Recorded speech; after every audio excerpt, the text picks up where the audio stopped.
আসসালামু আলাইকুম, সবাইকে জানাচ্ছি আমার নতুন আরেকটি ভিডিও দেখার জন্য স্বাগতম। আশা করছি পুরো ভিডিওটা দেখবেন। ভিডিওটা ভালো লেগে থাকলে লাইক, কমেন্ট, শেয়ার করতে একদমই ভুলবেন না।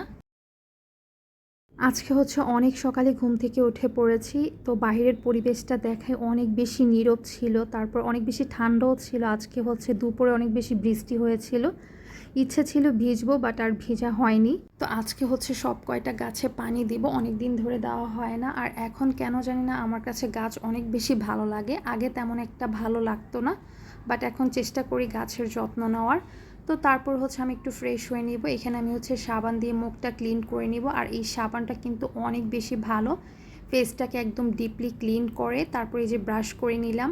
তো এইখানে আমি একটু ময়শ্চারাইজার, তারপরে সানস্ক্রিন আর পাউডার অ্যাপ্লাই করব। আর এই সানস্ক্রিনটা অনেক বেশি ভালো।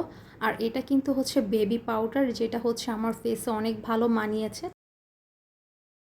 এখন আমি একটু হালকা পাতলা নাস্তা করে নিব। তো এখানে আমি চা খাবো আর 1 গ্লাস পানি খাবো, চিয়া সিড ভিজানো।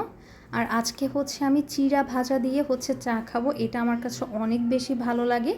যারা যারা না খেয়েছেন তারা একবার হলেও খেয়ে দেখবেন। তো এইখানে আমার খাওয়া দাওয়া শেষ। এখন একটু রেস্ট নিয়ে তারপর একটু এক্সারসাইজ করব। এটা কিন্তু আমাদের শরীরের জন্য অনেক বেশি ভালো। তো অনেক দিন ধরেই আমার করা হচ্ছিল না, তো ভাবলাম আজকে করি। তারপরে আমি একটু রেস্ট নিয়ে পড়তে বসবো এখন। তো আমি কোন কোন সাবজেক্ট পড়বো সেটাই লিখে নিচ্ছি। তারপর আবারও আজকে একটু শব্দের অর্থ লিখব। তো আমি চেষ্টা করছি অল্প অল্প করে শব্দের অর্থ লিখে এবং শিখে রাখার। আমি যেগুলো জানি না, যারা নতুন নতুন ইংলিশ শিখতে চাচ্ছেন তারা কিন্তু এইরকম শব্দের অর্থ লিখে তারপর শিখে রাখতে পারেন। এতে করে কিন্তু অনেকটাই আপনাদের উপকারে আসবে। তারপর এই যে এখন আমি অর্থনীতি করছিলাম। তো এইখানে আমি চিত্র আর্ট করছি। আজকে সুন্দর করে আর্ট করার চেষ্টা করছি। কেমন হয়েছে অবশ্যই কমেন্টে জানাবেন। তারপর এখানে আমি একটু অ্যাকাউন্টিং করছিলাম। আর আমার কাছে এখন এই চিত্রগুলো, তারপর এই যে অঙ্কগুলো, এগুলো করতে কেন জানি অনেক বেশি ভালো লাগে। তো এইখানে আমার প্রায় পড়াশোনা শেষ। তারপর এইখানে আমি একটা ম্যাঙ্গোর জুস তৈরি করে নিয়েছিলাম। ম্যাঙ্গোর জুসটা খেতে অনেক বেশি মজা হয়েছিল। কারো যদি রেসিপি লাগে অবশ্যই কমেন্টে জানাবেন। তো এইখানে আমি শব্দ অর্থগুলো লিখছিলাম। আর আমার কাছে না এখন এই শব্দ অর্থগুলো লিখতে অনেক বেশি ভালো লাগে। আমি যখনই সময় পাই তখনই এরকম ছোট ছোট শব্দের অর্থ লিখে রাখি। এবং আপনারাও চাইলে কিন্তু এইরকম ছোট ছোট শব্দের অর্থ লিখে রাখতে পারেন, তারপর পড়তে পারেন। তাহলে দেখবেন আপনারা অনেক কিছু জানতে পারবেন।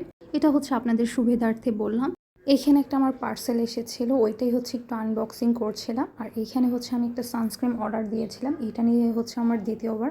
আর এই সানস্ক্রিনটা আমার কাছে অনেক বেশি ভালো লেগেছে। তো আমি একটা পেজ থেকে অর্ডার দিয়েছি, কারণ মার্কেটে সবগুলোই নকল, আসল আর খুঁজে পাইনি। আর এইখানে আমি দেখাচ্ছিলাম যে নকল কিভাবে চিনবেন, আসল কিভাবে। তারপরও এই যে সন্ধ্যার দিকে একটু নাস্তা করছিলাম। আর এই চিকেন চাপটা আমি বাসায় তৈরি করেছিলাম, যেটা খেতে অনেক বেশি মজা হয়েছিল। এটা আমি আবারও বাসায় তৈরি করে খাবো। তারপরে এই যে রাত্রের দিকে বার্গার খেলাম। আর এই বার্গারটা খেতে অনেক বেশি মজা। এটার যে মেয়োনিজটা বা সসটা ওইটা সবচেয়ে বেশি মজা। তো আজকের ভিডিওটা এই পর্যন্তই। সবাই ভালো থাকবেন, টাটা।